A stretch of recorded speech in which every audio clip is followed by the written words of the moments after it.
All right, so we're in Genesis chapter 36. And so, of course, we have already Jacob, he had his 12 sons, right? Those were the 12 tribes of Israel come from these 12 men. And so we're here in Genesis chapter 36. We're going to read about now Esau. So chapter 35 was all about things from Jacob's perspective. Now we're going to read about things from Esau's perspective. So Esau was, of course, Jacob's brother. And it says, these are the descendants of Esau, that is Edom. So remember, he was nicknamed Edom, which means red, because he sold his birthright for red lentil soup. And so it was basically lentils and meat. And so he sold his birthright for that, and it was color red, and so they called him Edom because of it. That's why his descendants are called Edomites. So later on in the Bible, we're going to read about these Edomites, and these are people who descend from Esau. So it says Esau took his wives from the Canaanites, right? Ada, daughter of Elon, the Hittite. Aholibama, daughter of Anna, son of Zibeon, the Hivite, and Basemath, Ishmael's daughter, sister of Nebai. So it mentions here how many women total? It mentions three women. And then before we continue though, there's some confusion going on. I am very confused. Somebody help me. How many wives did Esau have and what were their names? According to Genesis chapter 26 and Genesis chapter 28, I got the verses. Judith He married Judith, the daughter of Beeri the Hittite, so it was a Hittite woman. He also married Basemath, the daughter of Elon the Hittite, so another Hittite woman. Two Hittite women, two women from the land, Canaanite women. And then he married Mahalath, the daughter of Ishmael.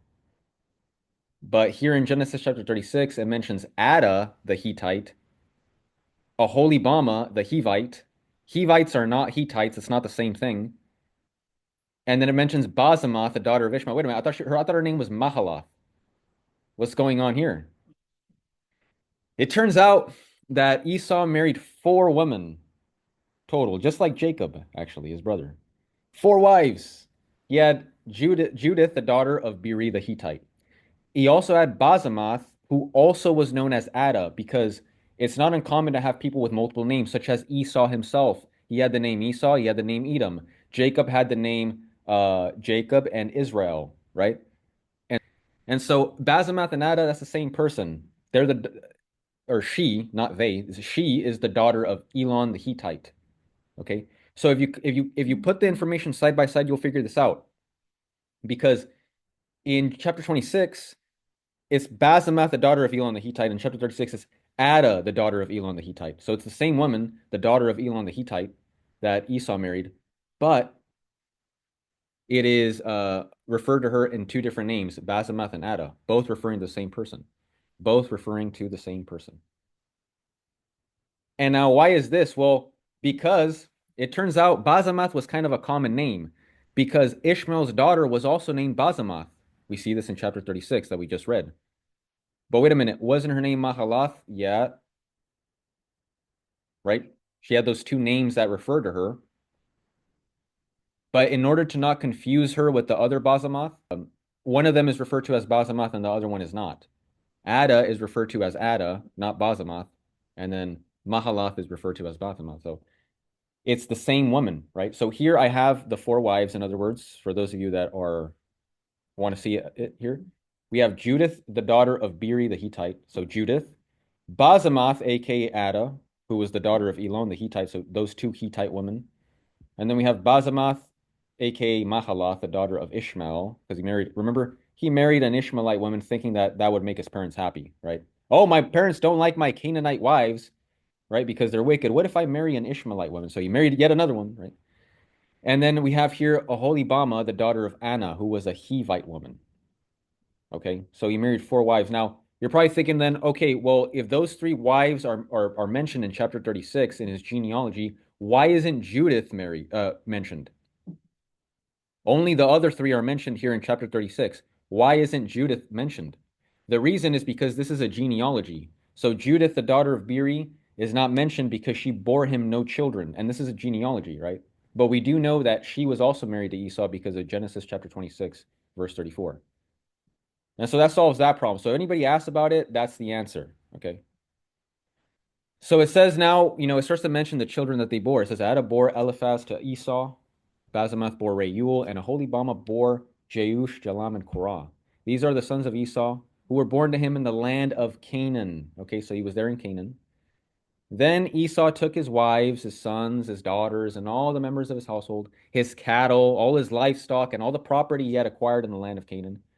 And he moved to a land some distance from his brother Jacob. Okay. Why? For their possessions were too great for them to live together. The land where they were staying could not support them because of their livestock. So they were so wealthy that they what ended up happening is Esau ended up moving. In other words, what does this tell us? That means that at some point they came together, presumably after they buried their father Jacob, right? Or their father Isaac, excuse me. Because remember, Jacob and Esau, their father's name was Isaac. So we read in chapter 35, at the end of chapter 35, Jacob and Esau come together. They bury their father Isaac, and they were staying there together for a time, but then they separated. And so that's what happens sometimes, right? Even nowadays, right? When we look at our uncles, our cousins, why are they so far away? Things like this happen in life, and we see that it happened even to Jacob and Esau. They ended up separating because of things that were out of their control. So Esau settled in the hill country of Seir. So he went back to that land that he was living in, Seir. And then again, it repeats it. Esau is Edom. Okay, so keep that in mind as we're reading through, because it goes on to mention these are the descendants of Esau, ancestor of the Edomites in the hill country of Seir. These are the names of Esau's sons: Eliphaz, the son of Ada, the wife of Esau; Reuel, the son of Esau's wife Basemath. The sons of Eliphaz were Teman, Omar, Zepho, Gatam, and Kenaz. And so it mentions these. We're just going to read through them, okay? We're going to read through them, and then I'm going to tell you what is the point of this chapter, because after this, it just seems like a bunch of names. So let's take a look. It says Timnah, so there's a woman named Timnah, was a concubine of Eliphaz, Esau's son. She bore Amalek to Eliphaz. These were the sons of Ada, Esau's wife. And then it goes on. These are the sons of Reuel, Nachath, Zerah, Shammah, and Mizah. These were the sons of Basemath, Esau's wife. These were the sons of Esau's wife, Aholibama, daughter of Anna, son of Zebulun. She bore to him, right? Jeush, Jalam, and Korah. So it goes on to mention all these individuals. What is the point of it? It's mentioning the fact that Esau is being blessed with all these descendants, right? This is where the Edomites come from. So now comes the question, how are they going to live their life? You're going to have all these people, what a great blessing, but what is going to be the purpose of their lives, and are they going to live out that purpose? Of course, our purpose at the end of the day is to be in fellowship with God and end up in heaven. But we're going to see, we're going to keep reading. And by the way, if you read this in Hebrew, a lot of the names that are going to appear in this chapter are going to be names like wicked. Literally, somebody was named wicked. And then we have other names that I'm going to explain when we get there. And this is going to indicate the sort of downfall of the Edomites, because these Edomites began to live amongst the Horites, and there was intermarriages. And when there's intermarriage, right, it's not just, oh, we're getting married and that's it. Instead, there is cross culture going on. And so they assumed the culture of the Horites, and they ended up becoming pretty much dwelt in wickedness. And we're going to read about that. I'll mention that again. But this is something that we need to analyze about ourselves, even, right? What direction are we headed, right? All of this has a symbolic spiritual value. It's not just names on a piece of paper, it has an underlying meaning. We see that Esau was a descendant of Abraham, and God told Abraham, I'm going to bless you with a bunch of nations, right? The Israelites came from him. The Edomites also came from him. So this is actually a fulfillment of promise. And so that it's a fulfillment, as part of the fulfillment that of the promise that God gave to Abraham back in Genesis chapter 17. So I'll mention that again, okay? Because all this is very important. Look, it says here now, these are the clans of the sons of Esau, the sons of Eliphaz, the firstborn of Esau, the clans of Teman, Omar, Zepho, Kenaz, Korah, Gatam, and Amalek. Now, Teman, that person mentioned there, many believe that that's where the Temanites come from, which is important because the Temanites were a group of people, and there actually is biblical evidence of this, that they came from Esau, from Edom. There's biblical evidence of that. One of the friends of Job in the book of Job was a Temanite. So he was a descendant of Esau by by this idea, right? It says these are the clans of Eliphaz in the land of Edom. They are the sons of Ada. These are the sons of Esau's son Reuel, the clans Nahath, Zerah, Shammah, and Misah. These are the clans of Reuel in the land of Edom. They are the sons of Esau's wife Basemath. And so it's okay. It's organizing them per okay. This is the one that this wife produced. This wife, just like we saw earlier in the chart, just like we saw before in the chart of Jacob and his sons, right? And so here it continues. Verse 18, these are the sons of Esau's wife, Aholibama, the clans, Jeush, Shalom, and Korah. These are the clans born of Esau's wife, Aholibama, the daughter of Anna. These are the sons of Esau, that is Edom, and these are their clans. So it mentions descendants, it mentions clans. Now it's going to mention real fast the descendants of Seir the Horite, because they were living alongside the Edomites. And we're going to see in these names, one of the people mentioned here is going to be named Wicked, for example. And so this is the group of people, this is basically represents the people that the Edomites were living amongst. These are the sons of Seir the Horite, the inhabitants of the land: Lotan, Shobal, Zibeon, Anna, Dishon, Ezer, and Dishan. These are the clans of the Horites, the sons of Seir in the land of Edom. The sons of, and then it mentions the sons of Lotan, and it mentions Lotan's sister was Timnah. So that means that the son of Esau married a Horite woman, a Hivite, because Horite and Hivite refers to the same people. And so that's why it mentions Zibeon, who had a daughter, right, who was one of the women that Esau married. So Esau married this Horite, a Hivite, right? And then they started intermarrying, and they started, bringing in part of their culture in. And then it mentions the sons of Shobal. And then it says, these are the sons of Zibeon, Aya, and Anna, right? And Anna was the father of this woman that I mentioned earlier, who married Esau, right? Aholibama, the Hivite. Says, he is the Anna who found the springs in the wilderness as he pastured the donkeys of his father Zibeon. So there is history, right? This civilization of the Edomites is going to be established before the ancient Israelites were. And this is important because this plays into a prophecy that was given by Isaac, which we'll discuss later on. We kind of discussed it before already, but we're going to discuss it in more detail later on. And if you're wondering, this is where the land of Edom was. It was right next to the land of Canaan. Right? It's right over here.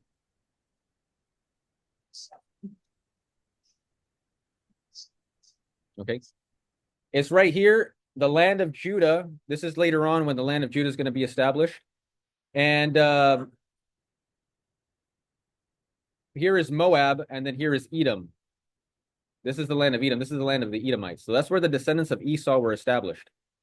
Okay. And so it mentions all of these, the children of Anna, right? Dishon and Aholibama, the daughter of Anna, right? And it goes on. It says these are the sons of Dishon. These are the sons of Ezer. These are the sons of Dishan. And then it says these are the clans of the Horites. And it goes on to mention the clans. So notice again, descendants and clans. Why does it mention descendants and clans? Now it's going to go on to mention kings. Kings coming from the land of Edom. Descendants of Esau that became kings. Why is this important? Think about it. Why is it important to mention that the descendants of Esau, many of them were kings? Think about the promises that God gave Abraham. This is a chapter of fulfillment, believe it or not. It's just a bunch of names. What are you talking about? This is just a bunch of names. It's a boring chapter. Let's skip it. There's actually a lot of spiritual value in this, which I'm going to get into more detail right now, okay? It says, now, these are the kings who reigned in the land of Edom before any king reigned over the Israelites. So what is it saying? Civilizations, in other words, this whole chapter, pretty much what it's talking about is that the civilization of the Edomites was established, the empire, or the kingdom, I should say, right? The kingdom of the Edomites was established before the kingdom of the Israelites. And it was to show that this is a big brother civilization, which plays into a prophecy that was given beforehand, which again, we'll mention that when we get there, right? But just keep that in your mind. It says, these are the kings who reigned. These are the kings who reigned in the land of Edom before any king reigned over the Israelites. Bela, son of Beor, reigned in Edom, the name of his city being Dinhabah. And then after he died, Jobab, son of Zerah of Bozrah, succeeded him as king. So he has his successors. Jobab died, and Husham of the land of the Temanites succeeded as king. So he was a Temanite. And again, Teman was mentioned earlier. So he was a descendant of Teman, a Temanite. Just like later on, one of the friends of Job from the book of Job, he's going to be a Temanite also. Husham died, and Hadad, son of Bedad, who defeated Midian in the country. So already there's wars going on. There's empire, kingdom, there's war, there's history going down. This king defeated Midian in the country of Moab. And he succeeded the other person as king. The name of his city being Avith. So what is Midian? Midian is the Midianites, the descendants of Abraham that he had with Keturah, because Abraham had, after his wife Sarah died, he married a woman named Keturah, and he had, one of them was named Midian, and from him come the Midianites. So it's unfortunate. You have sons of Abraham, and they're not getting along. What else is happening? Hadad died, and Samlach of Masrekah succeeded him as king. Then he died, and Shaul of Rehoboth on the Euphrates succeeded him as king. Shaul died, and Baal Hanan, son of Achbor, succeeded him as king.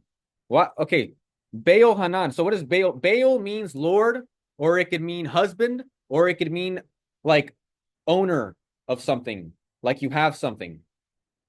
But it could also be the name of a false god named Baal, who the Edomites, there's actually evidence that the Edomites would worship this false god named Baal. And so it's very likely the case that this person named his son after a false god that he worshipped. So we have idolatry.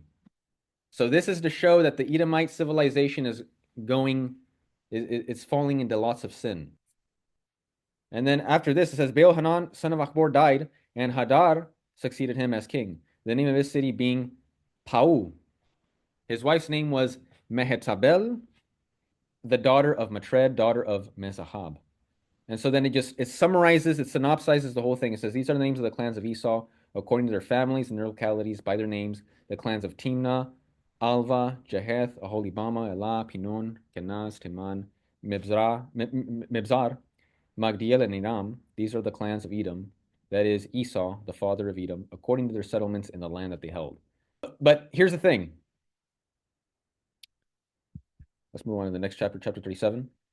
Before we do, let me bring up something. There's a connection between Genesis 36 and Genesis 17. Let's see if you catch it. God said to Abraham, as for Sarai, your wife, you shall not call her Sarai anymore, but Sarah shall be her name. You shall not call her Sarai, but Sarah shall be her name. I will bless her and also give you a son by her. I will bless her, and she shall give rise to nations. So we see here Israelites, Edomites. Kings of people shall come from her. And that's exactly what came to pass.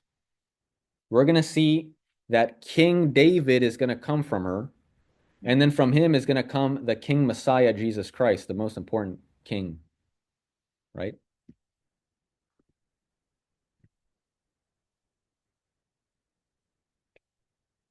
So we see that amidst these blessings that God is giving, there is these people that because of their free will, they are deciding to move away from God.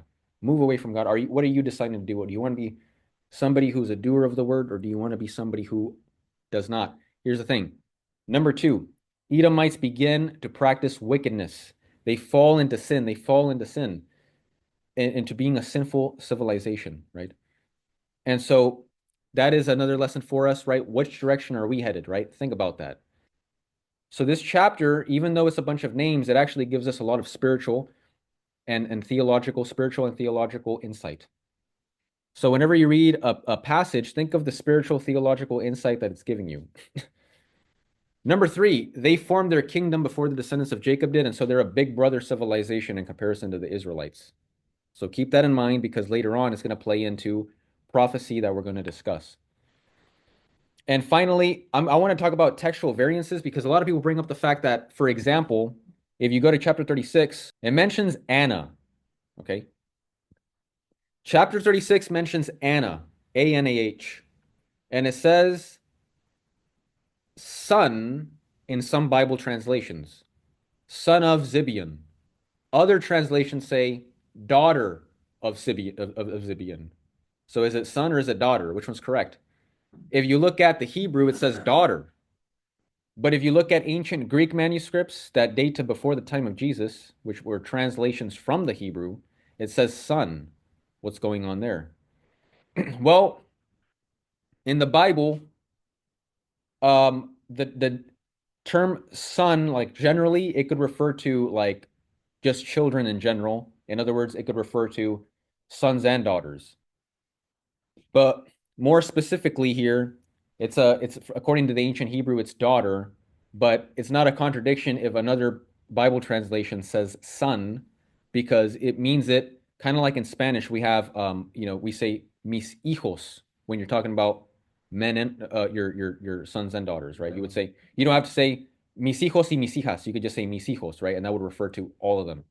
And we see this later on in First Chronicles chapter 2, where a man had no sons, only daughters. Yet it uses the term to refer to a son in application to one of his daughters.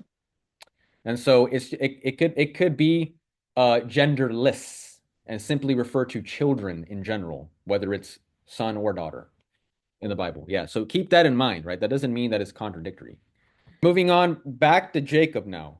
Back to Jacob. It says Jacob settled in the land where his father had lived as an alien, right? As an immigrant, as a sojourner, as a stranger, right? And he was in the land of Canaan. Because the land of Canaan is not yet given to his descendants, okay? So it says this is the story of the family of Jacob, okay? And then it goes on to talk about Joseph. Remember one of the sons of Jacob. We're going to go back up.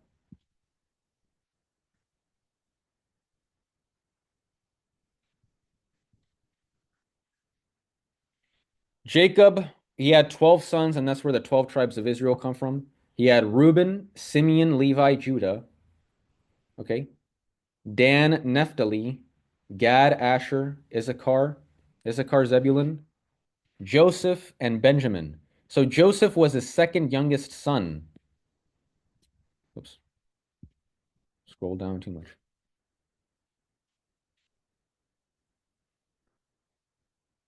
It says Joseph, being 17 years old, was shepherding the flock with his brothers. He was a helper to the sons of Bilhah and Zilpah, his father's wives. Okay. Who were the sons of Bilhah and Zilpah? Gad, Asher, Dan, Naphtali. Okay. And Joseph brought a bad report of them to their father, right? It was a report that he gave about his brothers that his brothers did not like, right? Now, Israel, right? So it switches now. Jacob, Israel, same person. Israel loved Joseph more than any other of his children because he was the son of his old age, right? In his old age, he had Joseph. It was from his really the only woman that he really loved was Rachel. And it was her son, her firstborn, that came from her body, right? Joseph. And he loved Joseph more than any of his other children. Was he a part of the tribes of Israel? Yes. No. What? Yes. So that's a good question. Where is the tribe of Joseph? We don't talk about the tribe of Joseph in the Old Testament. It's because he had later on we're going to read about he had two sons, Ephraim and Manasseh, and they're actually those it's those tribes. So he gets double basically. The tribe of Ephraim and the tribe of Manasseh is his. That's Joseph, yeah. And so he loved him more than all of his other children. And then we see that, when Joseph was born, I mean, he became so attached to him and he ended up being the favorite, right? And he look at the preface. He says, and he made him a long robe with sleeves, right? In the Greek, it actually says uh, a multicolored coat, a multicolored robe. I mean, multicolored robe. And so, and that's from the Greek translation of the Hebrew, right? And so it was this very beautiful robe that his father made him, right?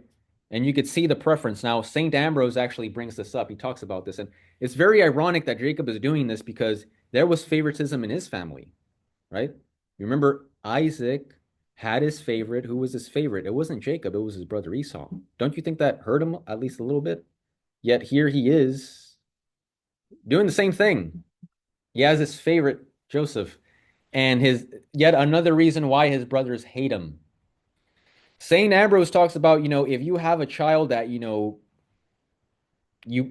prefer, that you can't help but love, you should never show you shouldn't show more preference, right? Because that could lead to problems. He says the best gift that you could give a child is friendship with his brothers, brotherhood with his brothers and his sisters, right? If you spoil him, all the other brothers are going to despise him. And then you could end up spoiling him also, in the sense that you spoil him internally, where he becomes a bad person. So the best gift that you could give if you truly love him is to make sure that he's getting along with his brothers. If your favoritism is going to lead to him or her being despised by his siblings, don't do that. Why would you do that to them? Again, we've spoken about parenthood and how it comes with sacrifice, right? Even if you feel this need, like you need to do this, you have to consider all the aspects that are playing in. Now, it says here, when his brothers saw that their father loved him more than all his brothers, they hated him and could not speak peaceably to him. They had this hatred in their heart toward him. And that's one of the ways that you know if you hate somebody. Can you speak peaceably about them? Can you pray to God for them? If you can't, that's a bad sign. Okay? And that's why one of the ways to heal is to start praying for those who hurt you. Okay? Healing, bringing healing in. Acknowledging, look, God has forgiven my sins, I could forgive too by the power of God, right? Because I'm a child of God. And so I'm strengthened to follow his example. Verse 5 says, once Joseph had a dream, and when he told it to his brothers, they hated him even more. He said to them, listen to this dream that I dreamed. There we were, binding sheaves in the field. Suddenly my sheaf rose and stood upright. Then your sheaves gathered around it and bowed down to my sheaf. So they formed like a ring around it. And this is an image to try to help you understand, right? There is Jacob with his son, Joseph, his favorite son, giving him the coat that he made for him personally. And then we have the sheaves there that are bowing down to Joseph's. It's basically a bundle of grain. Yeah. And I think the term sheaf itself can apply to other things as well, but here it's referring to a sheaf of grain.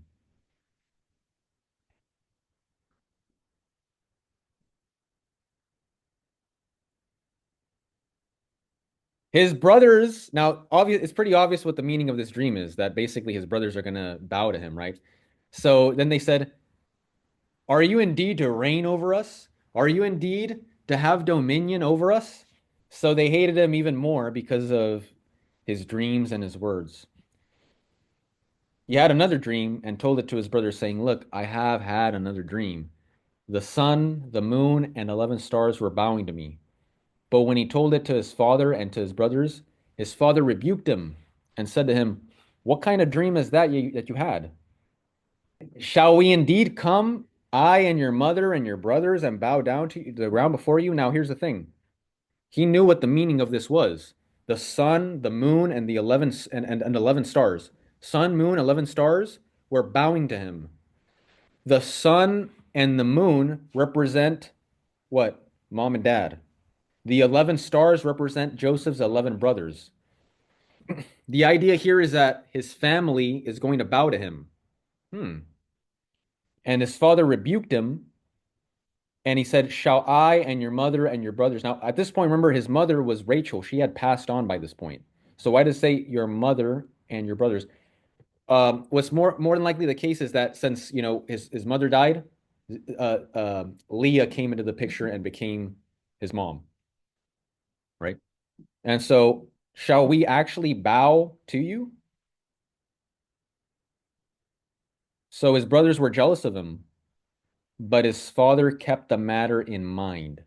Because remember, Jacob himself experienced revelations in dreams himself. So he would kept that in his mind. He was saying, I'm going to keep this in mind. I'm keeping this to heart. I'm keeping this in my mind. Let me analyze the situation, right? But his brothers didn't even dare to. They were just jealous. They had hatred toward his brother. Now let's see how much hatred they had. His brothers went to pasture their father's flock near Shechem. Okay. Where is that? Now, oh, before we continue, by the way, the sun and the moon in Revelation chapter 12, it talks about the woman who gave birth to the Messiah. It's talking about Mary, and it mentions that she's clothed with the sun and the moon under her feet. That has that shows two things. Number one, that she's in heaven, right? It shows her holy assumption to heaven. But number two, it also shows by the Old Testament backdrop here, Book of Genesis. What does the sun and the moon represent? Basically, it represents the Israelite ancestry, right? Jacob and so on, right? Uh, and so why does it say that she's clothed with the sun and the moon is under her feet? That's because she's an Israelite. She's a descendant of Jacob. Okay. And so that's why when you read in Revelation chapter 12, it talks about that. So let's see here. Where was he? So notice he's in Shechem, or they're in Shechem, they're near Shechem. Okay, so this is where Shechem is. He was all the way in Hebron, or in the valley of Hebron. So he was in the outskirts of Hebron, in the outskirts of Hebron. And his father is sending him out to Shechem. That's about 46 miles away. Yeah. And so he's sending him a long ways for what? We're going to see that he's basically going to go to do what? To check on his brothers, because his father wants another report of his brothers. Now his brothers went to pasture their father's flock near Shechem. And Israel said to Joseph, "Are not your brothers pasturing the flock at Shechem? Come, I will send you to them." He answered, "Here I am." Now think about that. How many times have we heard the phrase, "Here I am, here I am, here I am"? We heard it with Abraham, we heard it with Esau, we heard it with Jacob. Every time something big is about to happen. So pay very close attention here. So he said to him, "Go now, see if it is well with your brothers and with the flock, and bring word back to me." So he sent him from the valley of Hebron. He came to Shechem, and a man found him wandering in the fields. A man found him wandering in the fields. The man asked him, "What are you seeking?" "I am seeking my brothers," he said. "Tell me, please, where they are pasturing the flock." And so it probably skips a lot of the conversation. They probably talked about, okay, my brother, this is my brother. Oh yeah, I know who your brothers are. Can you tell me where they are, right? That's probably what happened. He said, "They have gone away, for I heard them say, 'Let us go to Dothan.'" So it's literally so perfect. Like, okay, yeah, I know where your brothers are. They went to Dothan, right? So Joseph went away. He went after his brothers and found them at Dothan, right? They saw him from a distance, and before he came near to them, they conspired to kill him. They said to one another, "Here comes this dreamer," and they're saying it in an insulting fashion. "Come now, let us kill him and throw him into one of the pits here. Then we shall say that a wild animal has devoured him, and we shall see what will become of his dreams." So rather than analyzing, okay, are these dreams from God? What is going on here? Instead, they're saying, yeah, right. But when Reuben the oldest, heard it, he's the one that defiled his father's bed. He's the one that had relations with his father's concubine, Bilhah. We read about that chapter 35. What does Reuben do? He says, he delivered him out of their hands, saying, "Let us not take his life." Reuben said to them, "Shed no blood. Throw him into this pit here in the wilderness, but lay no hand on him." So just put him in the pit, but don't touch him. The idea is he was basically telling them, you could leave him in the pit. Leave him in the pit. but don't kill him. Don't lay a hand on him. That was so the brothers could think, okay, let's put him in there, let him starve to death. It's all good. We didn't lay our hand on him. In other words, we didn't actually, physically kill him. But why was he saying this? Why was Reuben saying this? He was trying to appease his brothers so that they wouldn't kill him. Why? He was trying to do this. It says here that he might rescue him out of their hand and restore him to his father. The idea was leave him here. And then when they walk away, he was going to come back, take him out, and then take him back to his father, Jacob. But why didn't he, as the older brother, as the firstborn Reuben, say, hey, let's not kill him. That's our brother. Why hate on him? Let's try to fix the situation, right? Let's pray about this. Let's pray continually for healing. No, instead, he was like, all right, let's put him in the pit, trying to trick them so that they could walk away. And then later on, come and get him so that they can do Jacob. Let's see what ends up happening. So when Joseph came to his brothers, they stripped him of his robe, the long robe with sleeves, meaning the one that his father gave him. And they took him and threw him into a pit. The pit was empty. There was no water in it. So God was protecting him. There was no like snakes or any rats with diseases or anything like that. He was being protected even in the midst of this great suffering. Then they sat down to eat, and looking up, they saw a caravan of Ishmaelites coming from Gilead. So who are the Ishmaelites? They're descended from Ishmael.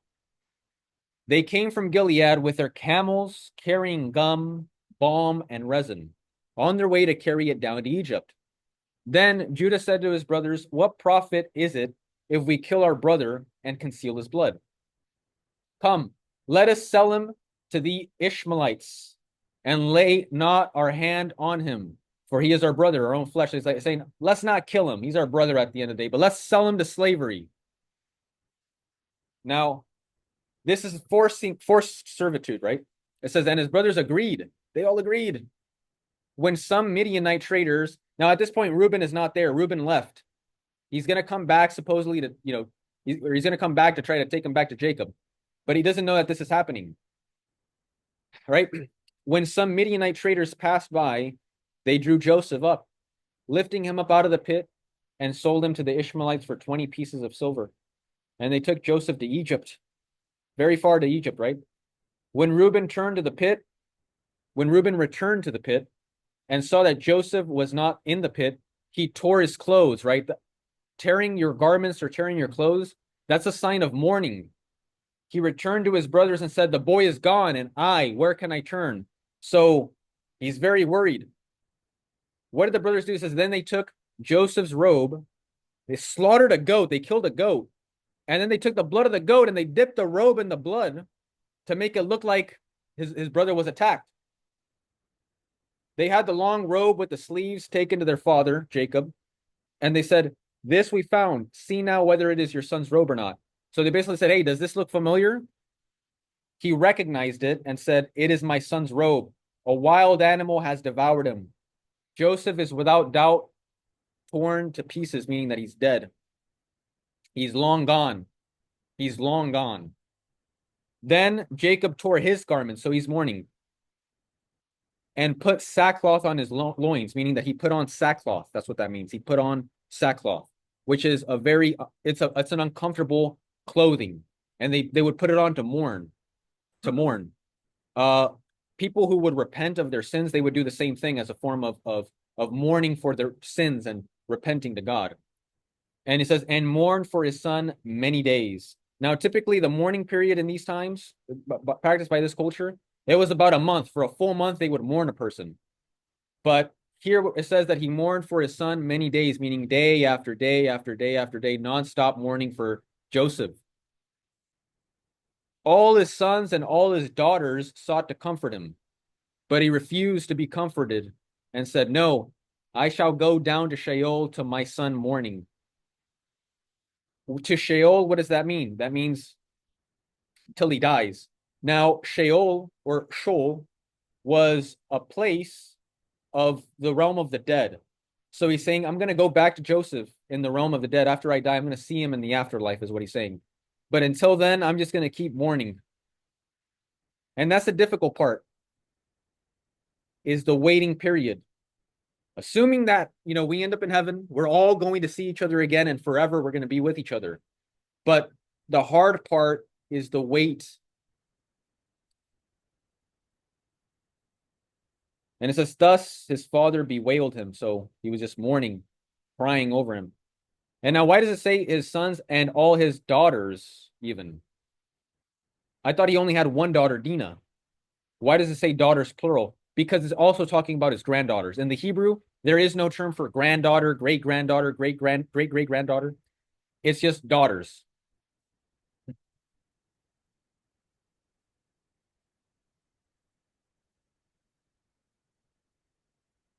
And then verse 36, meanwhile, the Midianites had sold him in Egypt to Potiphar, one of Pharaoh's officials, the captain of the guard.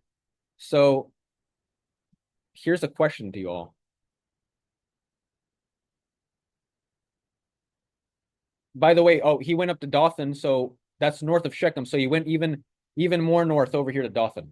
So he went even more northward to Dothan, right? That's a side note.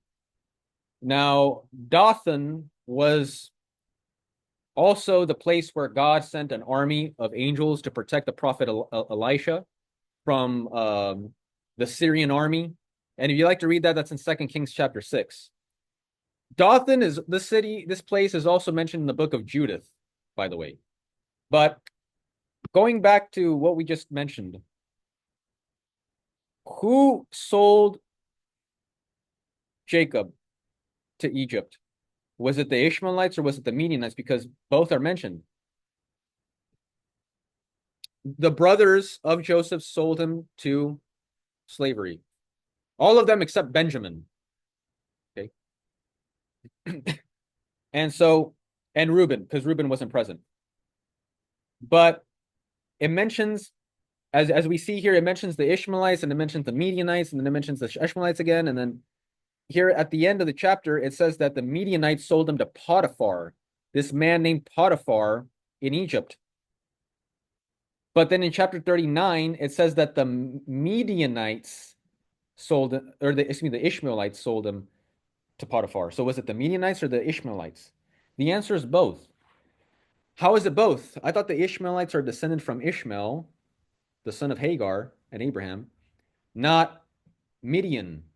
The Midianites are descended from Midian, the son of Abraham and Keturah. Those are two different people groups. What's going on? Well, there's two possible explanations. Number one, the traders were a group of Ishmaelites and Midianites. It was a group of Ishmaelites and Midianites together, okay?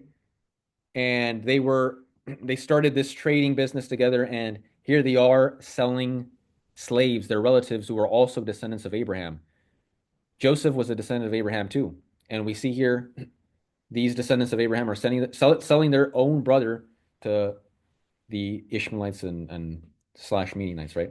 Another possible explanation why it mentions Ishmaelites and Midianites is because the traders were descended from both Ishmael and Midian. So there was intermarriage going on between them. And so they were descended from both, and so it would be appropriate to call them both Ishmaelite and Midianite.